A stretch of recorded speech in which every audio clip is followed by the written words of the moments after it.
Bienvenue dans Rencontre avec et merci d'avoir accepté l'invitation pour parler Le manipulateur.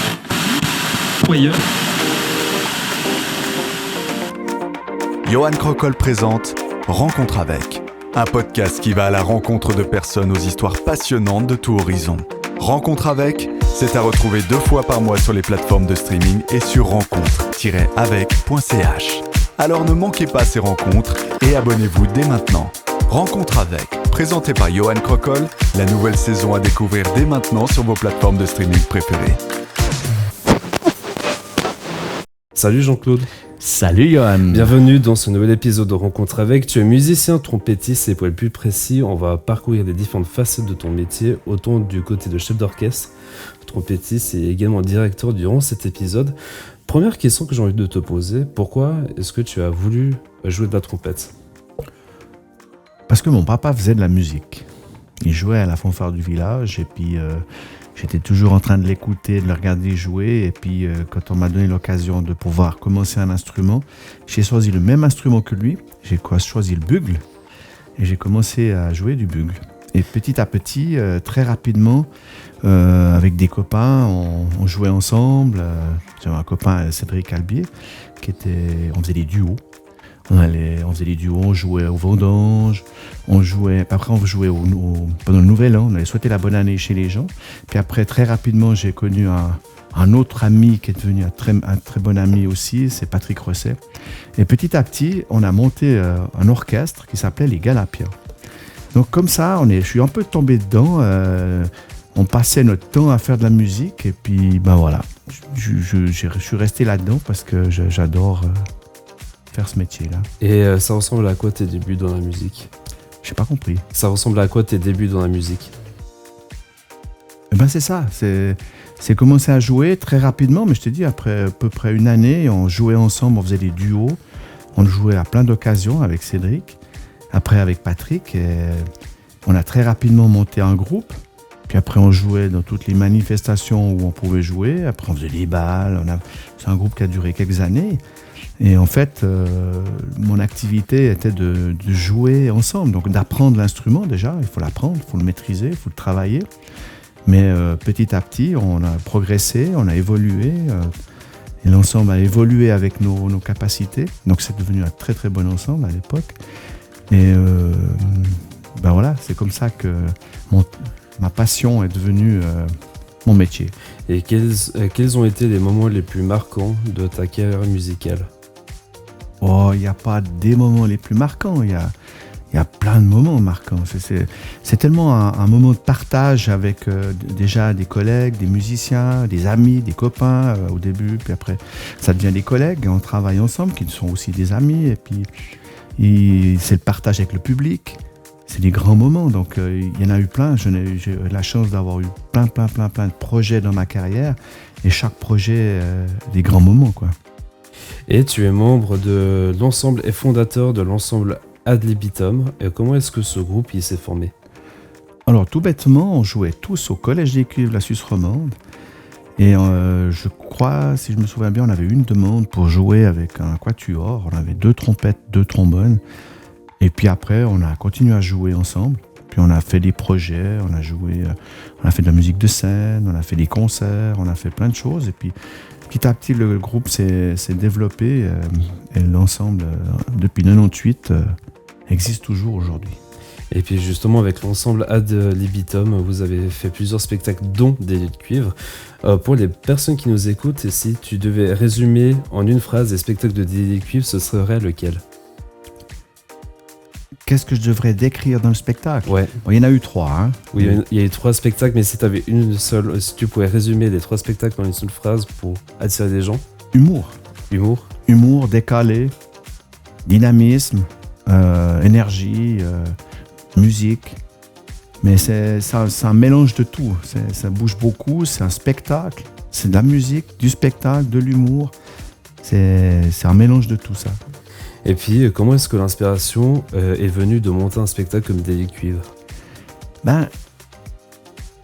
Toute ma carrière, je me suis dit, même en dirigeant mes ensembles, je me disais, bon, c'est bien de faire de la bonne musique, Mais les gens, avec la télé, il y a plein de choses qui se passent. Hein, et puis je me disais, mais il faut qu'on aille un peu plus loin en faisant de la bonne musique et en offrant aussi quelque chose de visuel. Donc j'ai fait beaucoup de choses avec mes ensembles au niveau spectacle et plein de choses. Et puis là, avec Ad Libitum, ça faisait un moment que ça me titillait. Et c'est une rencontre avec Sylvie Lehmann, à l'époque Jean-Pierre Hartmann, dans un bar, après une soirée qu'on a débattu sur un projet un peu fou, qui est devenu Délit de cuivre. Alors, Sylvie n'a pas poursuivi parce qu'elle a fait une carrière d'écrivaine, qu'elle est partie en Belgique, maintenant elle est rentrée. Jean-Pierre a fait les premiers arrangements et créations du premier spectacle en partie, sous le deuxième spectacle aussi. Et en fait, c'est avec eux qu'on a lancé le Délit de cuivre sur un délire d'une soirée autour d'un bar. Et donc Jean-Pierre Hartmann, c'est celui qui a fait vraiment la mise en scène du premier spectacle de Délit de cuivre. Ah, pas du tout, non, il a fait que la musique. Il a fait que la musique. Il a fait la musique, enfin, c'est déjà pas mal. Hein. Puis après, qui s'est occupé de la mise en scène? Il n'y avait pas que lui, la musique, ils étaient trois, il y avait Franck Urfer, il y avait aussi Antoine Auberson pour le premier, puis le deuxième, il y avait Guy-François Lundberger et Jean-Pierre Hartmann. Et puis dans le troisième spectacle, c'est Guy-François Lundberger et Pascal Braillard qui ont fait les musiques. Et puis qui s'est occupé de la mise en scène pour ce truc vraiment totalement fou? Alors le premier, c'était Nicolas Haut.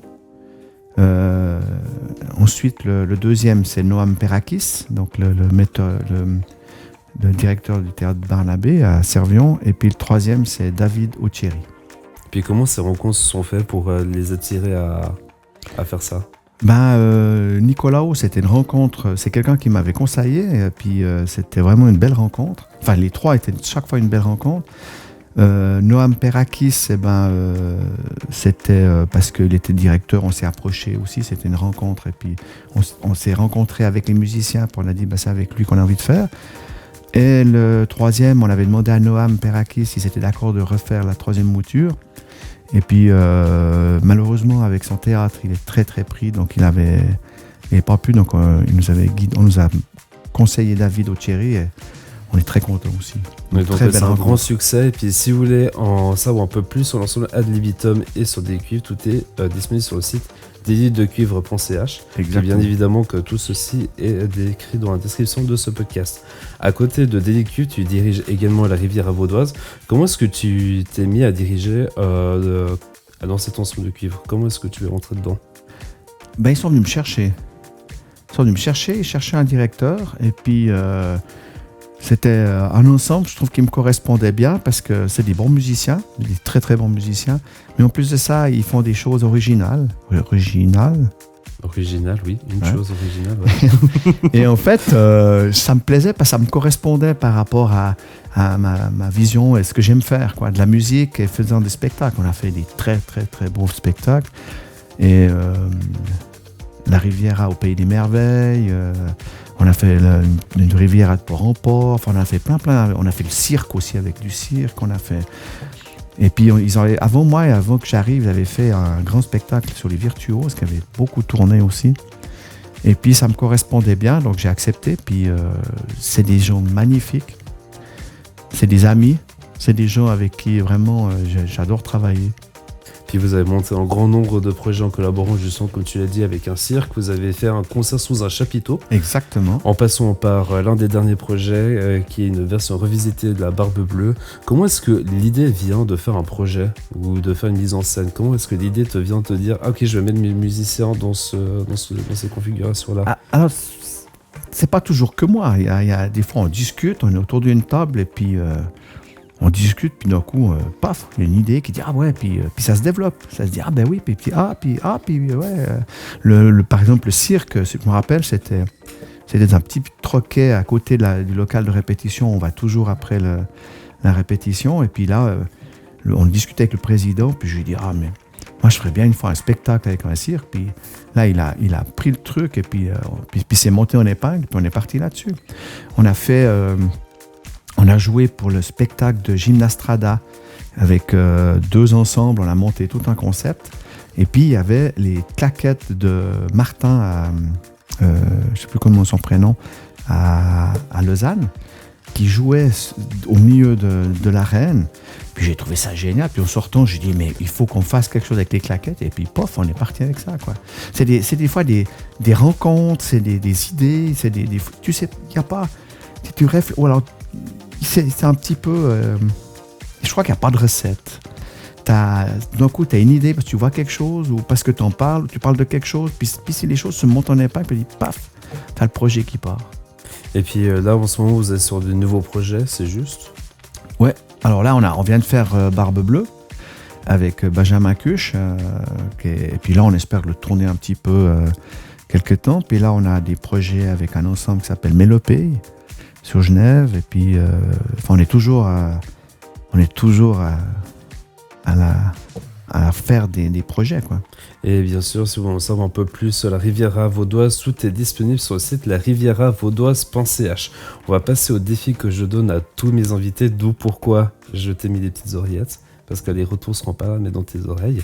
Où en fait, je mets au défi tous mes invités, où je vais te poser une série de questions qui n'ont aucun lien les uns par rapport aux autres, et ton but à toi, c'est d'en répondre à un maximum. Est-ce que tu es prêt? D'accord. Je te mets dans l'ambiance avec la musique. Si tu devais vivre comme un personnage de Disney, lequel choisirais-tu? Alors si tu croches déjà la première question, c'est inquiétant. Moi, je dirais Donald. J'aime bien Donald.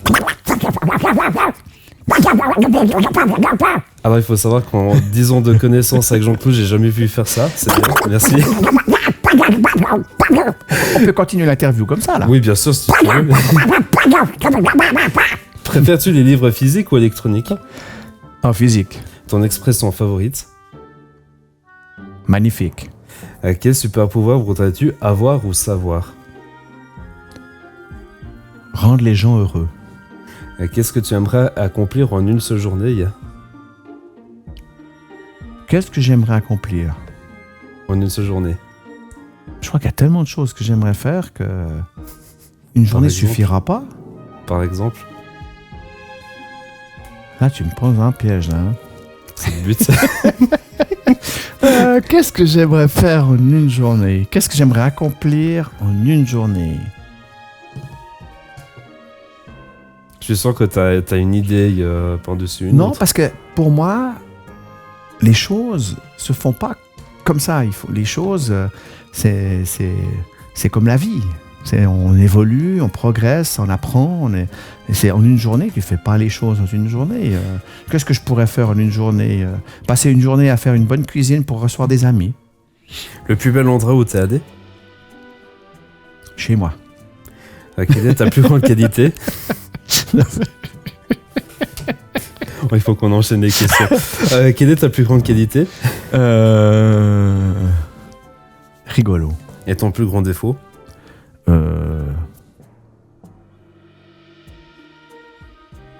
J'en ai pas. Quel est ton style musical préféré? Bon, quoi? Ton style musical préféré? Tous. Si demain matin ton patron vient te dire je te donne une semaine de congé, qu'est-ce que tu ferais sachant que tu n'as absolument rien prévu? J'irai aux champignons si c'est la période des champignons. J'irai sur le lac parce que j'adore le lac. J'irai skier si c'est la période du ski. J'irai me balader en forêt. J'irai me promener et me reposer. Justement, plage, montagne ou forêt? Ouh là là, les trois. Plutôt du genre être à l'avance ou à la bourre pour rendez-vous? Plutôt à la bourre. Maniaque ou bordélique? Un maniaque. Ton premier concert que t'as pu assister? La fanfare de mon village.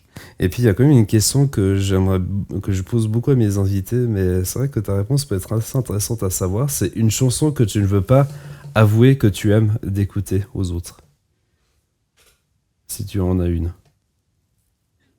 Que j'aimerais pas que les autres apprennent que j'écoute? Oui. Moi, j'ai aucune honte, moi, de ce que j'écoute. Ok, ça c'est intéressant à savoir. Donc tu as quand même répondu à 15 questions. Ah ouais? Ouais. Non, de bleu. Comme ça, on a pu connaître un peu mieux Jean-Claude Bloch. Tout ce qu'on parle depuis le début de cette émission est disponible en description de ce podcast avec tous les profils Instagram, Facebook, Spotify, tout ce que vous voulez, et les différents sites internet, c'est des ensembles que Jean-Claude nous présente aujourd'hui. Et même si vous voulez réagir ou bien poser une question à Jean-Claude, n'hésitez pas à le faire directement dans la section questions-réponses sur Spotify. On va consacrer cette deuxième partie sur ton rôle qu'on a un peu effleuré en première partie. Tu es le directeur pédagogique et artistique de l'école de musique de Nyon depuis plus de 30 ans. Comment est-ce que tu es entré dans cette école comme enseignant et puis après comme directeur? Eh ben, c'était Rémi Alberti qui est venu me chercher pour enseigner la trompette et le cornet à l'école de musique de Nyon. On était encore au vieux collège, au centre-ville. Et tu t'en souvenais de ce moment-là, de quand vous étiez à ce collège-là? Ah ouais, comme si c'était hier. D'ailleurs, j'ai pas.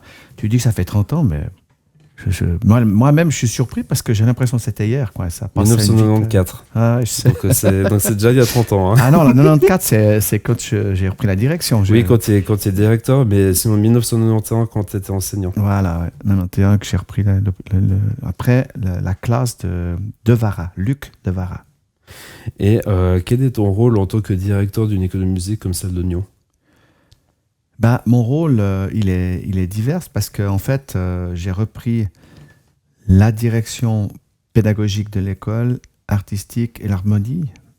Donc, mon rôle de directeur, c'est de veiller au bien-être et à l'efficacité de nos chers professeurs et de la relation et puis de ce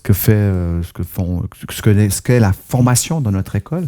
Ça, c'est important. Et puis, veiller à ce qu'on puisse prodiguer une bonne formation à tous nos élèves. Puis, est-ce qu'il y a un style particulier que tu aimes diriger au sein de l'école? Un style musical? Non, je trouve chouette, c'est qu'avec nos orchestres, on touche un petit peu tous les styles. Je suis moins fan des transcriptions classiques parce qu'il faut laisser ça. Maintenant, aujourd'hui, il y a un répertoire monstrueux au niveau des harmonies. Donc, on peut toucher tous les styles. Je suis moins fan non plus des pot-pourris. J'aime bien les pièces, j'aime bien les créations parce qu'il y a des très très belles. On a des super compositeurs en Suisse qui font des belles choses. Donc, je suis pas. Il y a 2-3 choses que je suis moins fan. Ce qui est important pour moi, c'est que ce soit des bons arrangements ou des bonnes compositions. Parce que des fois, il y a des arrangements de thèmes, parce que les jeunes, ils aiment bien rejouer peut-être un thème de Walt Disney ou un tube d'un chanteur ou une chanteuse. Et puis des fois, c'est bien foutu, puis des fois, c'est très mal fait. Donc, il faut être attentif à ça. Donc les transitions, tu veux dire entre les morceaux, c'est ça que tu veux dire, par exemple? Non, je parle de la qualité de la transcription de l'arrangement. Ouais. Et quels sont les aspects les plus stimulants et les plus exigeants dans ton travail en tant que directeur? Exigeant, c'est d'être méticuleux, de bien suivre tout ce qu'il y a à faire, et puis d'être à l'écoute de mes collègues, c'est important. J'espère que je le suis assez, parce que c'est un travail d'équipe. Moi, j'ai un rôle de directeur, mais sans mes collègues, je ne peux rien faire. Donc, on partage, et puis moi, j'ai un rôle, eux, ils ont un rôle, et puis il faut que je fasse mon rôle le mieux possible pour qu'ils soient dans les bonnes conditions, pour qu'ils puissent travailler dans les bonnes conditions, puis que nos élèves puissent avoir des cours dans les bonnes dispositions. Donc, ça veut dire que c'est un tout pour que l'école fonctionne bien. Après, on a dans nos écoles des gens qui travaillent bénévolement et qui font un travail magnifique, sans quoi l'école ne tournerait pas comme elle tourne aujourd'hui. Et c'est grâce à eux que notre école, elle est aujourd'hui où elle est, qu'elle a quand même 75 ans. Et ces gens-là, il faut essayer de travailler ensemble dans un bon état d'esprit et tout. Donc moi, je dois faire le lien entre le comité, les professeurs, les élèves, et puis que tout ça essaye de matcher le mieux possible pour tout le monde, et puis que tout le monde y trouve du plaisir et soit content de travailler dans une école comme la nôtre, quoi. Je crois que c'est ça. Et en 30 ans de carrière, si tu avais un moment marquant au sein de l'école de musique de Nyon, ce serait lequel? Et la même chose, c'est plein de moments marquants parce que on a fait les 50 ans de 98, magnifique. On a fait Croisière en Vaux au signal de bougie, je ne sais plus en quelle année, 2003, 4, 5, je ne me rappelle plus très bien. On a fait tous les projets. On a fait le voyage en Normandie. On a été joué en Suisse allemande. On a fait des concerts mais magistraux, quoi. C'était génial. Donc c'est plein de grands moments. il n'y a pas de moment vraiment c'est ça en tout. Ou en tant que directeur, t'as pas plus aimé un projet qu'un autre? Non, parce que tous les projets étaient enrichissants. Moi, quand je suis là, puis que j'ai tous ces jeunes là qui jouent et puis qui sont heureux, un comité qui est content de ce qu'on a abouti et tout, c'est Noël, quoi. C'est magnifique. C'est magnifique. Donc, tu peux pas dire qu'il y a un truc, parce que c'est plein de choses. Et moi, si ça fait 30 ans que je suis là, c'est bien parce que chaque projet était riche, passionnant, enrichissant. Et on a fait des trucs, mais même les choses petites simples, quand on va jouer à Montreux pour la fête fédérale, puis qu'on va avec le CGN, c'est des moments qu'on partage ensemble. Et puis tous ces moments, c'est des moments assez magiques. Quand un élève, il va faire son certificat d'instrument, puis qu'il est fini, puis qu'il est content, c'est des grands moments. Il y a plein de petites choses. Tu dis, quel plaisir de faire ce métier-là. Quel plaisir de travailler dans une école comme celle-ci. Et puis comment est-ce que tu fais pour garder cette motivation au bout de 30 ans? La même motivation, la même dynamique Mais je fais rien. Je fais rien parce que comment dire ça? Je suis passionné. Mais je suis passionné parce qu'en fait, j'ai la chance de travailler avec un comité, chaque fois super génial, des professeurs qui sont des collègues, avec qui je m'entends bien, avec qui on peut partager, on peut échanger, on peut parler. Ils amènent des idées, ils amènent des propositions. La discussion est toujours franche, elle est claire, et on peut construire. Je veux dire, je vois pas le temps passer. J'ai travaillé dans d'autres institutions où j'avais l'impression, je me suis dit, tiens, je crois que j'ai fait le tour, donc j'arrête. Mais tant que j'ai pas fait le tour, pas avoir l'impression d'avoir fait le tour, alors après peut-être que certains vont dire, j'ai pas un moment qu'il a fait le tour, mais ce serait le moment qu'il ouvre les yeux, mais je sais pas, mais qu'on me le dise alors à ce moment-là. Mais moi, je fais rien, j'entretiens rien du tout, je fais juste mon job avec passion, et puis j'entretiens cette relation avec les gens qui fait que j'ai du plaisir j'ai chaque fois un plaisir. Chaque fois que je viens, c'est un grand plaisir. Ouais, toutes les semaines, quand tu viens à l'école de musique de Nyon, c'est ton moment préféré de la semaine? C'est des moments sympas. Alors, dans tout ce que je fais, parce que tout ce que je fais, je le fais pas par contrainte. Je fais pas ce métier autrement. Je veux pas le faire par contrainte. J'ai toujours dit que je veux pas faire ce métier par contrainte. Donc, je le fais avec passion. Quand je vais à Rolle voir mes élèves, je suis super content. Quand je viens ici pour mes élèves, je suis content que je vais diriger l'harmonie. Chaque chose est différente. Ça, c'est la richesse de mon métier. Dans mon métier, ce qui est génial, c'est que je joue, je dirige, j'enseigne, je manage. Quand je dis manage, j'aime pas trop ce terme parce que ça fait un peu... Mais je dois créer une relation, un travail commun, collectif pour que l'école fonctionne. Mais tous ces trucs-là font que ça m'enrichit, quoi. Ça me nourrit et puis que du bonheur. Alors bien évidemment, il y a les 30 ans de carrière en tant que directeur que tu célèbres. Et cette année, en 2024, il y a également l'école de musique de Nyon qui a un événement important. C'est celle de ses 75 ans d'existence. Pour petite correction, c'était en 2023, mais ça a été prolongé pour l'année 2023-2024. Est-ce qu'il y a quelque chose de prévu pour marquer le coup de ces 75 ans? Justement, c'est nouveau, plein de choses.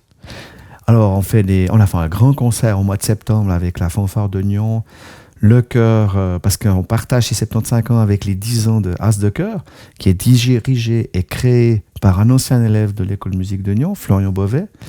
Et en fait, on a fait ces deux concerts, pardon, il y en avait deux, avec toute une manifestation autour. La fanfare de Gland est venue jouer, la fanfare de Beugnet est venue jouer. Et un magnifique projet avec des arrangements de Steve Morizet. C'était génial. Puis là, on va faire pendant toute l'année, ponctuellement, des concerts. On a demandé aux professeurs, parce que la richesse de notre école, c'est que nos professeurs ne sont pas seulement enseignants. La plupart, si ce n'est la majorité, ils sont tous concertistes. Ils sont solistes, ils jouent dans les orchestres classiques, populaire, moderne, funk. Nos professeurs jouent dans des ensembles. Puis on s'est dit, il faut qu'on les mette une fois en valeur. Donc on a proposé aux professeurs de nous faire des propositions avec leurs groupes dans lesquels ils jouent. Et puis pendant toute l'année, il va y avoir des groupes qui vont jouer. D'ailleurs, dimanche, on a Duo d'Anche avec notre prof de hautbois, Sandra Barbosa. On a un grand concert au mois de décembre avec les professeurs. On a créé un ensemble avec les professeurs de l'école de musique. Il y aura Daily de Cuivre qui va jouer. Il y a un ensemble à Félix Béton, le nom m'échappe, le nom. Enfin, il y a tous les ensembles pendant l'année qui vont jouer. Et puis, on va terminer cerise sur le gâteau avec un grand spectacle écrit par Steve Meuriset et mis en scène par Roméo. Je ne sais plus son nom de famille. Ancho, merci. et voilà, et ça, c'est l'école de musique de Nyon. C'est non seulement une formation solide, on a quand même pas mal d'élèves qui ont fait des carrières professionnelles, on a quand même des élèves qui sont revenus chez nous enseigner. La clarinette par Elmilidus, Félix Béton, posquet batterie et tambour. Il y avait Hélène Gros aussi. Hélène Gros. Elle n'est pas de l'école de musique de Nyon, mais elle était de la région. Hein, mais là, je parle des professeurs. J'en oublie peut-être d'autres. Il y en a quand même 20 dans notre école. Et je ne veux pas dire des bêtises, mais c'est des gens qui ont fait leur formation de base chez nous, qui sont partis faire la haute école dans plusieurs endroits, qui reviennent enseigner chez nous. C'est juste magnifique. Donc, on a cette formation qui est solide. Puis après, à côté de ça, il y a tout cet aspect festif, créatif, de projets. Puis ces projets, ce n'est pas un style, c'est plusieurs projets. On fait des spectacles, on va faire des concerts. On a fait un voyage en Normandie qui était magnifique, où c'est des grands moments de partage, de musique avec l'école de musique de Falaise. Donc c'est toute cette richesse, cette dynamique qui est magnifique, quoi, pour les... Et puis ces idées, ils viennent comment? C'est toi qui donnes l'impulsion en te disant j'aimerais bien essayer d'innover quelque chose dans ce style-là? Alors franchement, je ne sais pas, je ne veux pas me tirer la couverture parce que je crois que tout projet, tu peux mettre la graine. Mais la graine, si tu ne mets pas de l'eau, un peu de terre et tout, donc ça ne pousse pas. Donc il faut du monde, il faut des gens qui... Donc c'est souvent des projets, tu lances l'idée, puis après... mais c'est toi qui lances justement l'idée, et puis après... Mais je ne crois pas, je sais pas, puis j'ai jamais dit c'est moi ou je sais pas, mais je pense qu'il y en a peut-être certains c'est moi, puis d'autres c'est d'autres, et puis on se complète, puis on construit le truc, et puis donc c'est ça, c'est un travail d'équipe. Donc tout ce que je fais, c'est un travail d'équipe. Daily de Cuivre, c'est un travail d'équipe. Ad libitum, c'est un travail d'équipe. La Riviera, c'est un travail d'équipe. L'école de musique, c'est un travail d'équipe. C'est toujours un travail d'équipe. C'est ensemble qu'on fait. On met une graine, puis d'autres amènent un peu de terre, un peu d'eau, et puis un peu de ci, un peu de ça, puis ça pousse, puis tu montes des projets magnifiques. Mais si tu n'as pas l'équipe, tu n'as pas tous ces projets. Et en première partie, j'ai mentionné qu'à côté de ton rôle de directeur, tu joues et tu enseignes également la trompette. Pour celles et ceux qui ne savent pas de quoi il s'agit la trompette, est-ce que tu pourrais peut-être nous expliquer la trompette? Je vais décrocher la caméra comme ça on pourra voir de plus près. Attends.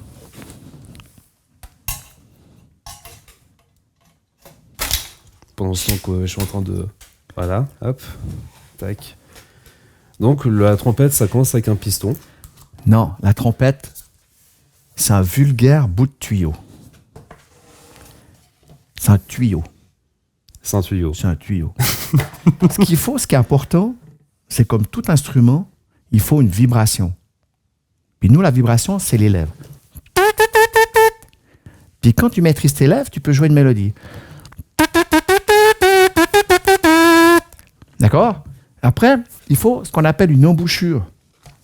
Puis cette embouchure, c'est un entonnoir, si tu veux, qui va canaliser la vibration pour pouvoir faire une mélodie.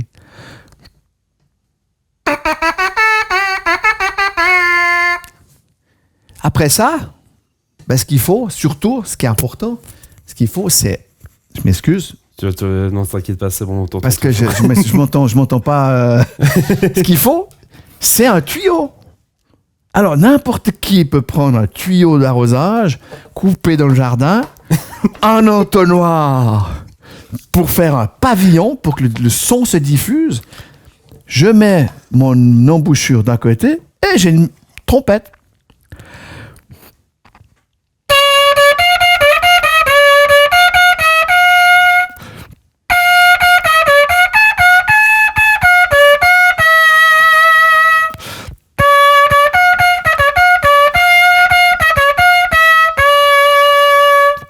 Voilà la trompette. Ça, c'est le concept d'une trompette, mais t'es que limité dans un certain... Ah, alors bien après. sûr. Après, sûr, on est un peu limité, t'as tout compris. Alors après, c'est la vraie trompette. Enfin, la vraie trompette. Je sais pas si c'est une vraie ou une fausse, mais c'est un tuyau.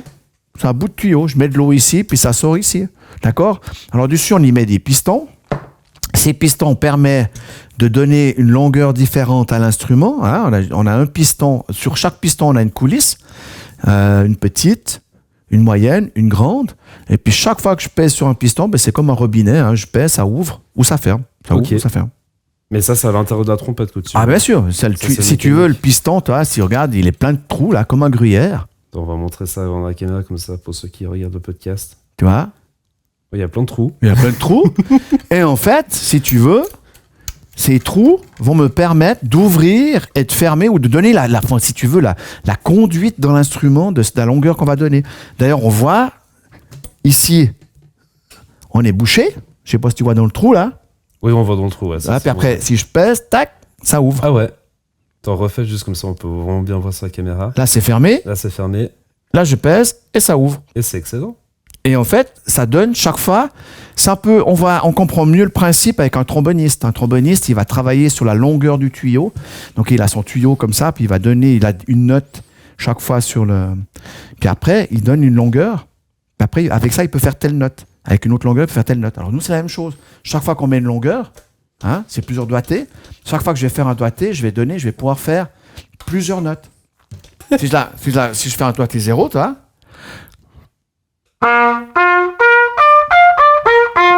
je peux faire plusieurs notes. Après, je change.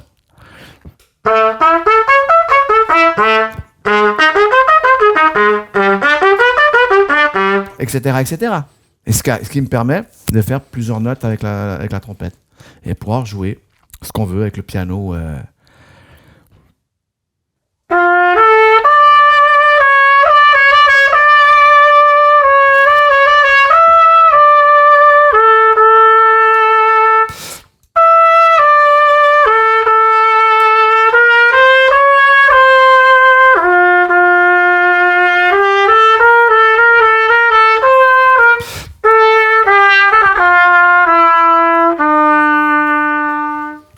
Ça, c'est un extrait du prochain Délit de cuivre. Enfin, c'est pas le prochain, on est en plein dedans, là. On est en plein Ça dedans. aussi, c'est une magnifique équipe. Ça, faut venir voir. Magnifique spectacle. Et bien sûr, tout ceci est disponible sur delitdecuivre.ch. À côté également de ton rôle de trompettiste, tu es conseiller musical à la RTS pour l'émission Le Kiosque à Musique. Quel est ton rôle en fait en tant que conseiller musical ? Alors, mon rôle en tant que conseiller musical, j'avais des trucs sur les oreilles. Oui, mais c'est pas grave. Elles sont tombées ? Ouais, c'est pas grave. Mon rôle de conseiller musical, c'est de travailler avec la radio ou la télé, et ça a eu arrivé, puis de programmer, quand il y a des ensembles en live, c'est de programmer ces ensembles, de trouver les ensembles pour qu'ils puissent se produire à la radio ou à la télé. C'est surtout la radio, là, c'est avec la Kiosque à Musique, avec Jean-Marc Richard. Et en fait, mon rôle, c'est de veiller à la qualité des prestations des ensembles, la qualité des ensembles, et puis de l'originalité et la diversification de la programmation. Et puis pourquoi as-tu voulu prendre ce rôle-là ?